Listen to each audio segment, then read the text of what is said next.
If this video found you, pause for a moment. Not because the algorithm pushed it, not because you were scrolling mindlessly, but because something inside you, something tired, questioning, quietly hurting, needed to hear this right now. You didn't click this by accident. And I know that sounds familiar, maybe even overused, but stay with me. Because the doubt you've been carrying, the questions you've been afraid to say out loud, the feeling that God has been silent longer than you can handle. This message is meant to interrupt that spiral, right now, in this very moment. You've been trying to believe while fighting thoughts that say, "What if this is all pointless?" You pray, but the words feel heavy. You worship, but your heart feels distant. You read scripture, but instead of comfort, you feel confusion. And the worst part is not the pain, it's the guilt. The guilt of doubting. The guilt of wondering if something is wrong with you. Let me say this clearly before anything else. Doubt does not disqualify you. It never has. And God is not offended by the questions you're too afraid to ask. There are seasons where faith feels strong and effortless. And then there are seasons like this, where believing feels like holding on to something in the dark with trembling hands. You didn't choose this season. You didn't wake up one day and decide to struggle. Life applied pressure. Loss piled up. Prayers went unanswered, and slowly, quietly, doubt slipped in. Not loudly, not dramatically, just enough to make you wonder if God is still near. But here's what you need to understand. Doubt is not the opposite of faith. Indifference is. Doubt actually means you still care. You're still reaching. You're still wrestling. And Scripture is filled with people who loved God deeply and still questioned Him honestly. Abraham doubted. Moses doubted. David doubted. Even John the Baptist, the one who recognized Jesus before anyone else, sent word asking, "Are you really the one?" And Jesus did not rebuke him. He responded with reassurance. You see, God is not interrupting your doubt to shame you. He's interrupting it to speak into it.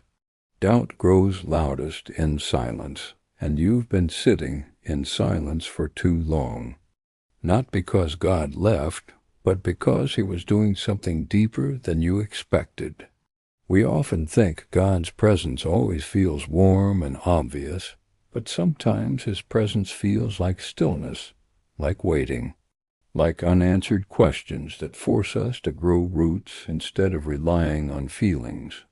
You've been asking God for signs, and maybe you didn't realize this, but this moment, this message is one of them. Not a flashy miracle, not a sudden breakthrough, but a quiet interruption, a reminder that He sees the battle in your mind, the late nights, the overthinking, the fear that maybe you're drifting too far to come back. You're not. You never were. Let's be honest for a moment. Some of your doubt didn't come from rebellion. It came from disappointment. You trusted God with something precious, a relationship, a dream, a prayer you prayed with tears. And when it didn't turn out the way you believed it would, something inside you cracked. You didn't stop believing in God completely. You just stopped expecting Him to come through for you personally. That kind of doubt hurts the most, but God is not intimidated by your disappointment.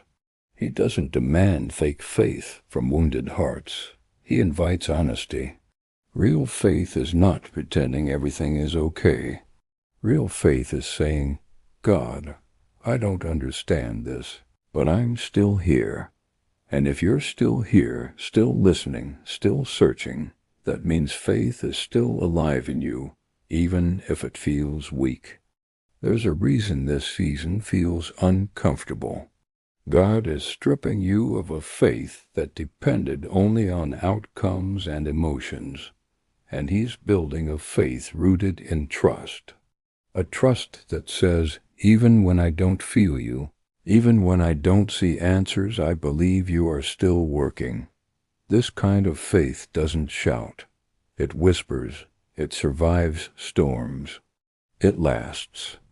You may feel like you're standing at a crossroads between giving up and holding on, between numbing yourself and leaning in, and God is meeting you right there, not with anger, not with disappointment, but with patience.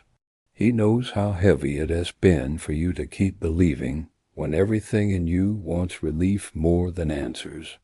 Hear this. Silence does not mean absence. Delay does not mean denial, and confusion does not mean you're off track. Sometimes God allows doubt to surface, not to push us away, but to pull us closer, to move us from borrowed faith to personal faith, from surface-level belief to deep-rooted trust. Think about this. If God was done with you, there would be no tension, no wrestling, no longing. The very fact that your heart is unsettled is proof that He is still drawing you, still shaping you, still holding you, even when you feel like you're barely holding on to Him. You've been asking, why am I like this? Instead of asking, what is God forming in me?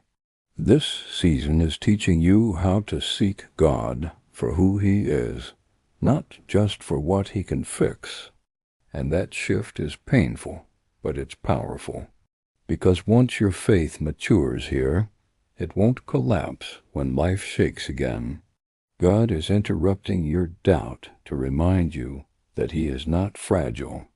Your questions do not weaken Him. Your struggles do not surprise Him. And your faith does not have to be perfect to be real. He meets you where you are, not where you think you should be by now. So if your prayers have felt clumsy, keep praying. If your Bible reading has felt dry, keep opening it. If all you can manage to say is, God, help me, that is enough. Heaven responds to honesty more than performance. This is not the end of your faith story. It's a turning point, a refining moment, a quiet strengthening. And one day, maybe sooner than you think, you'll look back and realize that this was the season where your faith stopped being inherited, emotional, or conditional, and became unshakable. Before you move on from this video, take a breath. You're not broken. You're not failing. You're not alone. God is closer than your doubt, stronger than your fear, and more patient than you can imagine. And if this message reached you at just the right time, let it be a reminder not that your doubt is dangerous, but that God is present enough to interrupt it.